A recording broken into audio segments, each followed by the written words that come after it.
tal? ¿Cómo están ustedes, amigos? Tengan todos un excelente jueves. Hoy jueves 22 de marzo 2018, preparados para llevarles una nueva entrega de Un Mundo de Economía por aquí, por su televisora del Táchira.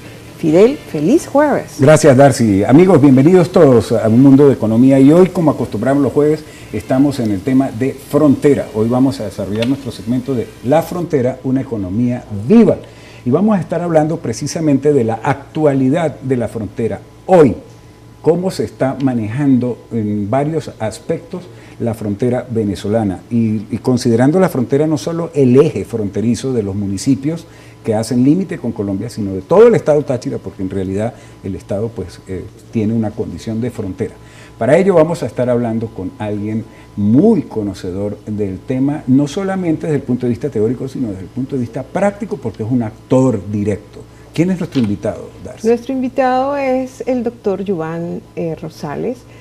Él es presidente de FEPORCINA, pero esta vez no viene, como lo dijo Fidel, en calidad para hablar del sector agropecuario, sino como conocedor de lo que es la parte comercial, ¿no? El intercambio comercial entre Venezuela y Colombia, comercial, económico, productivo, porque tiene mucha experiencia. De hecho, trabajó muchísimo tiempo como representante de Venezuela aquí para Comunidad Andina de Naciones. Y como exportador. Como exportador, exacto. Bienvenido, Yuvan, nuevamente. Es un honor tenerte aquí en el plató de Un Mundo de Economía. Bienvenido. Muchas gracias por la invitación. Hablar de la frontera, la frontera hoy. Sí, es un tema realmente apasionante porque es la frontera más dinámica de América Latina. Y en una época, por ahí comienza el intercambio comercial, por ahí se empieza la integración de la comunidad andina. Fue en una oportunidad, tuvimos un intercambio comercial de alrededor de 9.000 toneladas diarias de mercancías que iban y venían. Eso representaba más o menos unas 300 gandolas diarias de carga. Y se establecían diferentes modalidades con un sistema completamente desmontado de muchos controles, porque realmente lo que se buscaba era facilitar el intercambio comercial entre la comunidad andina o entre los países, entre Colombia y Venezuela, entre Ecuador, entre Perú y eventualmente hacia Bolivia.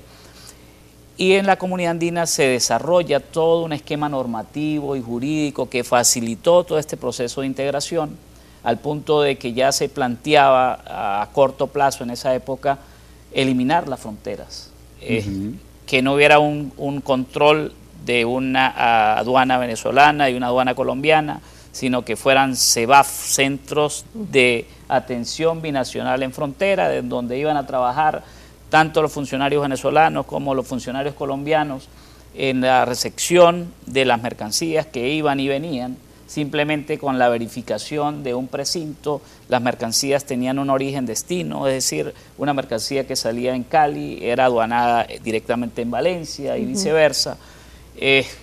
Durante ese proceso comercial de intercambio, pues surgieron problemas como todos, y hubo que llegar a ciertas situaciones, por ejemplo, como fue el transbordo en frontera, que se permitió a través de un enganche y desenganche, producto de la situación política que tenía Colombia en ese momento frente al tema de la inseguridad, que no permitía, digamos, de una forma recíproca las mismas condiciones que le daba Venezuela, no las tenía Colombia para ese momento. Ciertamente, ya que estamos hablando de aspectos comerciales, los indicadores que presenta el DIAN, Yuvan, el DIAN de Colombia, sí, en los últimos años, muestran que en los últimos 10 años el intercambio comercial ha descendido de una manera muy importante entre los dos países.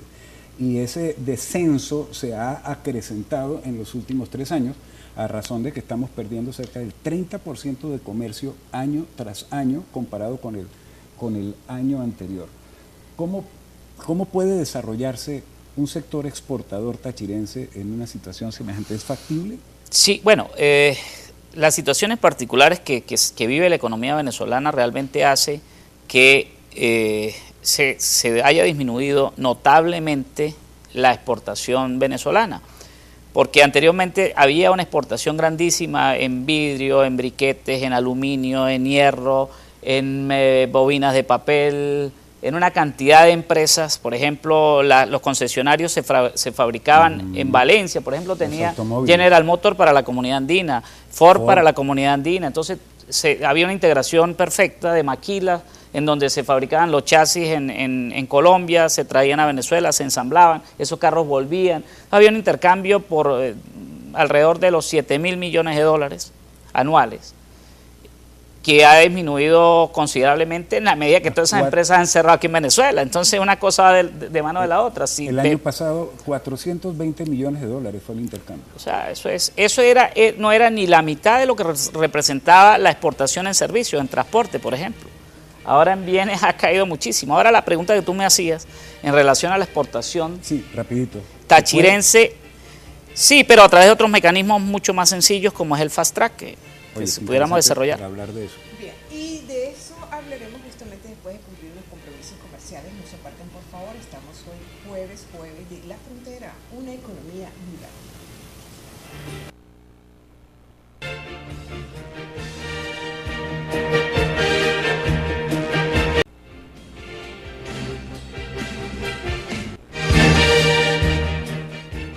Bien amigos, continuamos con ustedes en este mediodía de jueves en nuestro segmento de La Frontera, una economía viva. Estamos hablando con el doctor Giovanni Rosales, quien maneja el tema económico comercial en la frontera por vivencias propias, puesto que entre otras cosas ha sido exportador y representante de Venezuela ante la Comunidad Andina de Naciones de hace mucho tiempo. Cuando era la Comunidad Andina de Naciones. Cuando Venezuela, para ser más exacto, pertenecía a la comunidad.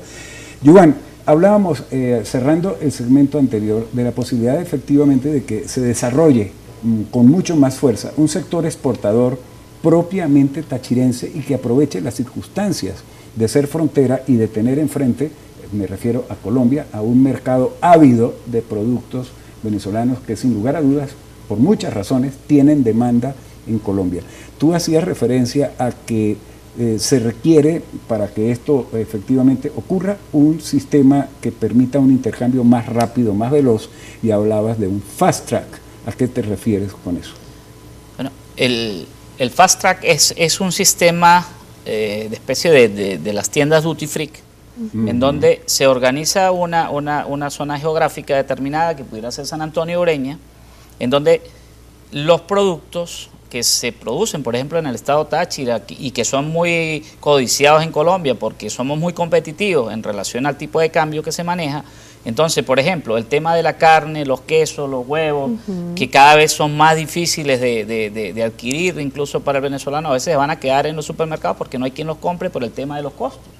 Entonces es un producto que se pudiera colocar en unas tiendas debidamente diseñadas para esas, donde se le facilite el ingreso a los colombianos para comprar y hacer mercado y llevar esos productos de una forma rápida a Colombia. Claro, y eso no y eso no tiene ningún problema, no deberían de pagar ningún tipo de aranceles, le genera una divisa porque nosotros, es decir, el que está operando recibe directamente las divisas, los pesos, y se pudieran manejar casas de cambio aquí de este lado del país, del lado venezolano, y no en Colombia, que es un problema gravísimo. Es decir, el control del dinero, de nuestro dinero, lo manejan las casas de cambio en Colombia. Pero por el hecho de que aquí no hay casas de cambio. Porque aquí no hay casas de cambio, porque aquí no se generan divisas, y entonces todo ese comercio informal que hay hoy en día, que ha pasado de la formalidad a la informalidad, pero que existe, que es una realidad, lo pudiéramos tomar a través de mecanismos legales, a través de sistemas en donde se facilite un intercambio comercial,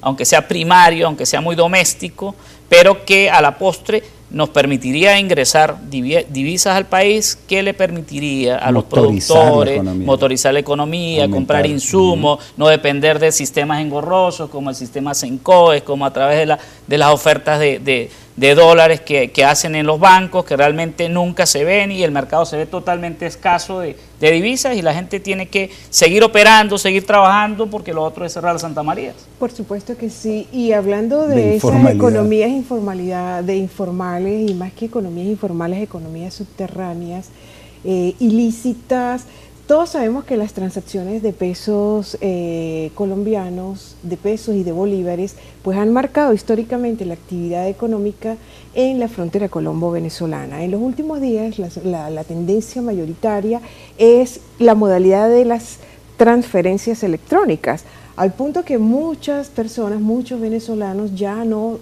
cruzan el puente internacional para buscar estos productos tan escasos aquí como son alimentos, medicinas, bienes para el consumo de primera necesidad, sino para vender el dinero. Todos sabemos también de que el billete de 100.000 bolívares apareció primero en Cúcuta que en San Cristóbal. Aquí en San Cristóbal, aquí en el estado Táchira. Es una nueva modalidad que ha sido empleada con la finalidad de obtener un poquito más de ingresos. Esta es una de las causas por las cuales está escaseando cada vez más el efectivo, aquí en Táchira específicamente. Bueno, yo creo que no es una modalidad nueva realmente, ¿no? Eso es una modalidad más bien muy vetusta. Sí, pero que Siempre se incrementa cada vez más. Tú ves en cualquier parte del mundo, por ejemplo, tú llegas sales de Bélgica y entras a República Checa y entonces ahí no funciona el euro, sino funciona la corona, y hay casas de cambio donde tú cambias un euro por 25 coronas. Entonces, nosotros toda la vida hemos tenido un intercambio comercial con Colombia. Eso data del mismo hecho de que somos limítrofes, y entonces la moneda de acá es diferente a la de Colombia, pero nos hemos retroalimentado unos para allá, otros para acá. Y entonces siempre han existido casas de cambio de este lado y de aquel lado. Y la gente llegaba a cambiar un bolívar por tantos pesos, o unos pesos por tantos bolívares.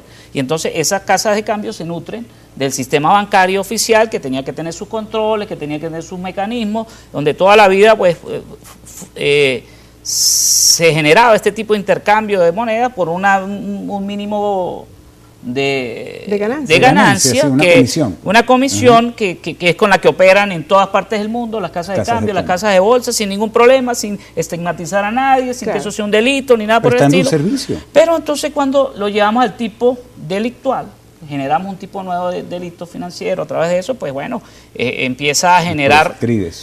Claro, hace que sea más atractivo el negocio, entonces todo el mundo ve que eso es como una oportunidad de negocio y empiezan ya las casas de cambio a colocarle un precio al bolívar, y cada vez vemos que ese bolívar va para abajo, para abajo, para abajo, ¿verdad?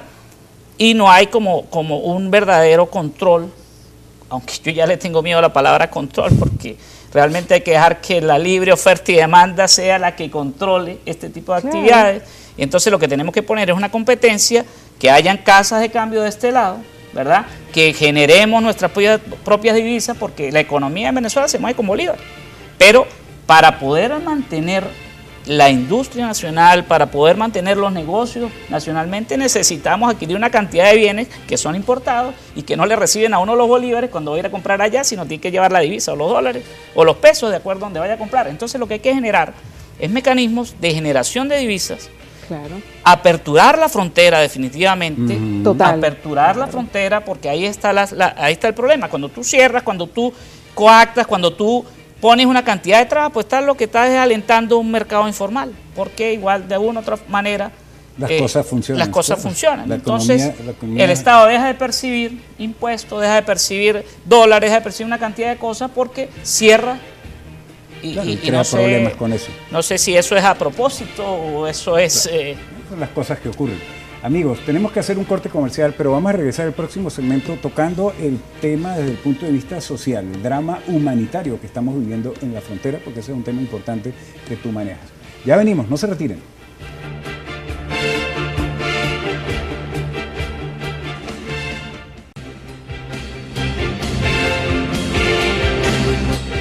Continuamos con más de Un Mundo de Economía. Estamos conversando en este mediodía con el doctor Yuvan Rosales sobre la frontera hoy. Hablamos de crisis humanitaria, sobre todo la crisis humanitaria y sobre todo el drama de todos los venezolanos que atraviesan día a día el puente internacional Simón Bolívar para salir del país, bien para Colombia o para países circunvecinos. Recientemente la canciller colombiana María Ángela Holguín anunció que después de la Semana Santa el gobierno de su país hará un censo de ciudadanos venezolanos en Colombia. y que también ellos van a empezar con todos los registros de todos los venezolanos que están en este país para darles el estatus de emigrantes y así evitar ese estatus de refugio, ¿no?, tan lastimoso de una u otra manera. Bueno, también la canciller Ángela Holguín adelantó que ellos, por encima de todo, lo que quieren es evitar esa xenofobia de Colombia hacia los venezolanos. Ante esta situación, vale preguntarse, doctor Yuvan, ¿y qué está haciendo el gobierno venezolano? Pareciera ser, ante esa indiferencia que, bueno, pareciera no luce bastante desalmado e indolente ante este drama que se vive día a día. Sí, hay una complejidad en el tema migratorio que es un daño gravísimo al país porque quiebra la familia. Se va gente importante que se necesita en el país para producir, para enseñar, para atender, para dar servicios, y cada día son más y más la cantidad de inmigrantes que hay, que pareciera que fuera una estampida, una huida del país, en busca de una calidad de vida que no la consiguen aquí en Venezuela. Y el Estado es indolente realmente. El Estado no le importa, eso es lo que pareciera. Más que el Estado, el gobierno, ¿no será? El gobierno no le importa que la gente se vaya porque no le ofrece mejor calidad de vida. Entonces, una de las formas de ese control humanitario sería que el gobierno diseñara realmente políticas para mejorar la calidad de vida de los venezolanos. Entonces, ahí está la solución al problema. La solución al problema es generar políticas, ¿verdad?, que le den al traste a las razones por las cuales la gente emigra. La gente emigra buscando mejores sueldos, buscando servicios, buscando mejor calidad de educación. Bueno, lo que tiene que hacer el Estado es todo lo contrario. Claro. Generar dentro del país un ambiente de que la gente más bien quiera regresar al país de nuevo, porque realmente emigrar no es fácil. Realmente la gente a veces hace los cambios, pero allá tampoco es que es la panacea. Claro. O sea, la panacea no es emigrar. En cambio, si se corrigen las políticas, si se da una verdadera apertura al país, yo creo que es un país que se recupera muy rápido, es un país que en 3, 4 años, con el flujo de caja que tiene, con la cantidad de recursos que tiene, se pudiera recuperar el tiempo perdido y felices todos. El hecho, Yuvan, de que países vecinos que están sufriendo efectos por este éxodo y que algunos de ellos, como Colombia, se hayan declarado en emergencia humanitaria, ¿esto podría incrementar la presión internacional sobre Venezuela para que se solucione este tipo de problemas? ¿Cómo lo ves tú? Bueno, sin duda, ese tipo de migraciones sin control y ese éxodo tan fuerte, indudablemente, tiene que llevar al traste de que se establezcan negociaciones entre Venezuela y los demás países para ir solucionando estos problemas que genera la migración indudablemente hacia terceros países. Bueno. Excelente, gracias, Yuvan. Muchísimas gracias, Yuvan, una vez más. Así es, amigos, hemos concluido por el día de hoy. Están invitados para mañana viernes. Sobre emprendimiento estaremos hablando. Y ya saben, amigos, que debemos conducirnos cada vez más con mucha responsabilidad e inteligencia para compartir el protagonismo que hoy en día tiene la economía. Feliz tarde, buen provecho.